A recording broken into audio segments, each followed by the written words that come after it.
ஆண்டவராகிய இயேசு கிறிஸ்துவின் நாமத்தில் காலை வாழ்த்துக்கள். இன்றைய மன்னா, உன் சகோதரன் உன்னோடே பிழைக்கும்படி செய்வாயாக. உன் சகோதரன் உன்னோடே பிழைக்கும்படி செய்வாயாக. லேவியராகம் 25 வசனம் 36 பின்பகுதி. இது முன்பகுதி என்ன அப்படின்னு சொன்னால், நீ அவன் கையில் வட்டியாவது பொலிசையாவது வாங்காமல் உன் தேவனுக்கு பயந்து உன் சகோதரன் உன்னோடே பிழைக்கும்படி செய்வாயாக. அப்போ வட்டி வாங்கக்கூடாது. சகோதரனுக்கு ஏதாவது ஒரு கடன் கொடுத்தோம் அப்படின்னு சொன்னால் அவங்ககிட்ட என்ன பண்ணக்கூடாது, வட்டியாது அதில் ஒரு லஞ்சமோ அந்த மாதிரி எல்லாம் வாங்கக்கூடாது. உன் தேவனுக்கு பயந்து உன் சகோதரன் பிழைக்கும்படி செய்வாயாக அப்படின்னு சொல்லப்பட்டிருக்கு. அதுக்கு முந்தின பகுதி சொல்லுது, உன் சகோதரன் தரித்திரப்பட்டு கையிழைத்து போவானானால் அவனை ஆதரிக்க வேண்டும். பார்த்தீங்களா, உன் கூட இருக்கிற சகோதரன் தரித்திரமாயி அவனுடைய கையில் ஒன்றுமே இல்லாமல் கை இழைத்து சுருங்கி போய் இருப்பான் என்றால் அவனை ஆதரிக்க வேண்டும். பரதேசியை போலவும் என்ன சொல்லப்பட்டிருக்குது, தங்க வந்தவனை போலவும் அவன் உன்னோடே பிழைப்பானாக அப்படின்னு சொல்கிறான். எவ்வளோ நல்ல புத்திமதிகள். லேவியராகமத்தில் நிறைய காரியம் சொல்லப்பட்டிருக்கு, நிறைய காரியம். அதில் பார்த்தீங்கன்னா அவ்வளோ அட்வைஸ் இருக்கும். லேவியராகமத்தில் அவ்வளோ அட்வைஸ், இப்படி செய்யணும் அப்படி செய்யணும், இதை வெறுக்கணும் அதை பண்ணணும்னு நிறைய காரியம் நமக்கு சொல்லப்படுது. அதில் ஒன்று தான், உன் சகோதரன்கிட்ட உன் சகோதரன் உன்னோடே பிழைக்கும்படி செய்வாயாக. அப்புறம் பாருங்கள் 37ஆம் வசனத்தில், அவனுக்கு உன் பணத்தை வட்டிக்கும் உன் தானியத்தை பொலிசைக்கும் கொடாதே. உன் பணத்தை வட்டிக்கு கொடுக்கக்கூடாது.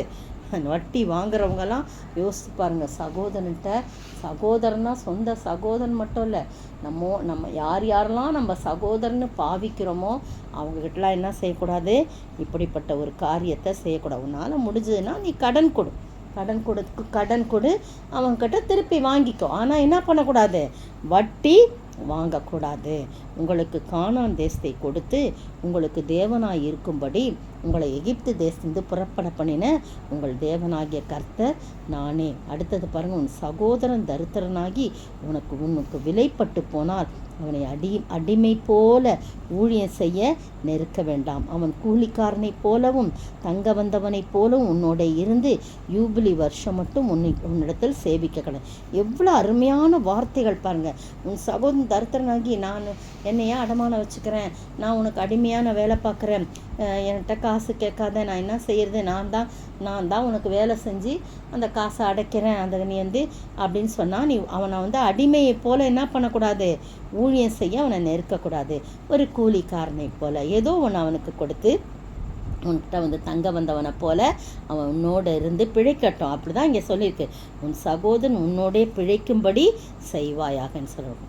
நீங்களும் நானும் உலக பிரகாரமான சகோதரன் பிழைக்கும்படி நாம் அவனை வருத்தாமல் அவனிடத்திலே வட்டி வாங்காமல் இருக்கும்போது நம்முடைய ஆண்டவர் நமக்கு சகோதரனுக்கு சகோதரனாக, சிநேகிதனுக்கு சிநேகிதனாக, தகப்பனுக்கு தகப்பனாக, தாய்க்கு தாயாக, எல்லாவற்றுக்கும் எல்லாமா இருக்கிறார். அப்போ அவர் என்ன பண்ண மாட்டார், நம்மகிட்ட எந்த காரியத்தையும் எதிர்பார்க்க மாட்டார். நம்மிடத்தில் உள்ளதெல்லாம் அவரிடத்தில் உள்ளதெல்லாம் நமக்கு தான், அவரிடத்தில் உள்ளதெல்லாம் நமக்கு தான். எனவே நீங்களும் நானும் ஆண்டவருடைய சமூகத்தில், ஆண்டவரே எனக்கு நீங்கள் ஒரு உலக பிரகாரமான சகோதரனுக்கு இப்படிலாம் செய்யணும், பிழைக்கும்படி இப்படிலாம் செய்யணும்னு சொல்கிறீங்களே, அப்படி நீர் பரம தகப்பனாகிய எங்களை ஆண்டவரே நீர் எப்படியாய் பாதுகாப்பீர், எப்படியாய் நீ நடத்துவீர் என்று சொல்லி அவருடைய நாமத்தை நாம் உயர்த்த ஆண்டவர் தாமே இந்த காலை வேளையிலே கிருபை செய்வாராக. ஆமென். அன்பே பிரதானம் சகோதர அன்பே பிரதானம், பல பாஷை பகிர்ந்தளித்தாலும் கலகலவென்னும் கைமணியாமே. அன்பே பிரதானம் சகோதர அன்பே பிரதானம். ஸ்தோத்திரிக்கிற ஆண்டவரே, துதிக்கிற ராஜா. பற்பல பாஷைகள்லாம் பேசினாலும் ஆண்டவரே அது கைமணி ஓசை போல தான் ஆண்டவரே. உண்மையான அன்பு இல்லாவிட்டால், சகோதரனை ஸ்நேகிக்காவிட்டால், சகோதரத்திலே வட்டி வாங்கினால் ஆண்டவரே ஒரு பிரயோஜனம் இல்லை. ஆண்டவரே அவன் ஆண்டவரே அவனை நேசித்து அவனுடைய தரித்திர நிலைமையை ஒரு சாதகமாக்கி அவனை பிழிந்து விடாதபடி ஆண்டவரே தகப்பனை அவனையும் நேசித்து அவனை ஆண்டவரே தகப்பனே என் கூட இருக்கிறவங்கள போல தங்க வந்தவனை போல நடத்த நீர் உதவி செய்வனுமாய் ஜெபிக்கிறோம். அப்போது நீர் ஆண்டவரே எங்களை கூட்டி சேர்த்து கோழி தன் குஞ்சுகளை கூட்டி சேர்ப்பது போல எங்களை கூட்டி சேர்த்து அரவணைத்து நாங்கள் வேதனைப்பட்ட நேரத்தில் தாழ்ந்து போன நேரத்தில் எங்களை தாங்கி வழிநடத்துவீர் என்ற நம்பிக்கையிலே நாங்களும் வாழ நீர் கிருபை செய்ய வேண்டும் என்று கர்த்தரும் மீட்பரும் ராஜாமா இயேசு கிறிஸ்துவின் விலையேறப்பட்ட நாமத்தில் ஜெபிக்கிறேன் பிதாவே. ஆமேன் ஆமேன். நேற்றைய பதில், சேவல் 2 முறை கூவிற்று, பேதுரு 3 தரம் மறுதலிப்பான் என்று இயேசு சொன்னார். மார்க்கு 14:72. இன்றைய கேள்வி, சீமோன் என்பவன் யார்? சீமோன் என்பவன் யார்?